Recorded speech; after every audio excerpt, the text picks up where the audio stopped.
Vanessa, thank you. So has your momentum at work flatlined, or did you expect to be further along in your career path? This morning, we're going to try to give you a jolt. Author Roopa Unnikrishnan is here to talk about her new book, The Career Catapult, Shake Up the Status Quo and Boost Your Professional Trajectory. Thank you so much for being here. Thank you for having me. So in going through this book, it seems like it really is for everybody. Who did you have in mind when you wrote it? I had in mind pretty much anyone who's feeling stuck and concerned about their lives and their careers, and I wanted them to be more hopeful.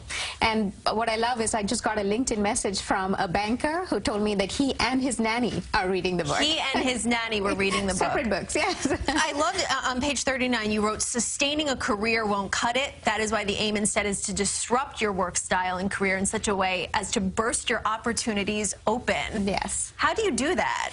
Well, partly it's because I felt like what was happening was I would get people coming in for coaching with me, and they'd say, I was taken by surprise, some version of that story. And I said, why? You know, you should never feel like you had the jolt come to you. You should jolt yourself. You should jolt yourself. You should jolt yourself. So what I was trying to, and I landed up helping in most cases was I would say, reflect on what you're great at, so dig deep, and so that you can soar. That's the, yeah, because there's five disciplines that you write about here in your book, and that's the first one, dig deep. Dig deep. So think about it. Think about what your capabilities are, what your blind spots are, as well as what are your passions, so that you can actually sort of really channel all of your market value and understand your market value. So, yeah. Right. And then the next one is stalk innovations and trends. What does this mean? So I want people to visualize being a panther. You know how a panther sort of never sits quietly for too long, is really watching everything and knows exactly when to pounce. That's what I want people to do. So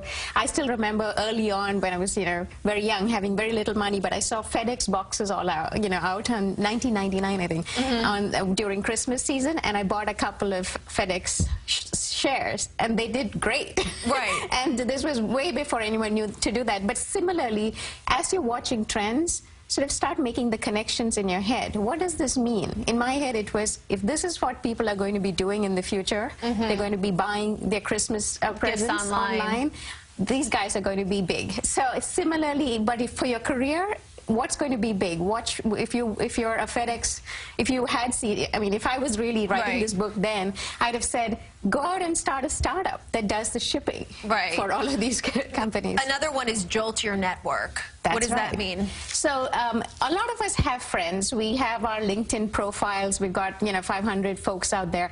Have you thought about, like, now you've recognized after digging deep what you're good at, after looking at trends where you want to go because you see what's going to change in the future, have you then looked at your network and said, I don't have enough people who understand this industry that I'm interested in, or who really get what AI, artificial intelligence, is. I'm going to go and make my network stronger, and I'm going to engage with them. I'm going to really understand what's in their minds. Because you write in this book, it's not about just quitting. You need a plan, and that's what all these 5 different disciplines are. Exactly, and a plan as well as a series of behaviors that become natural to you.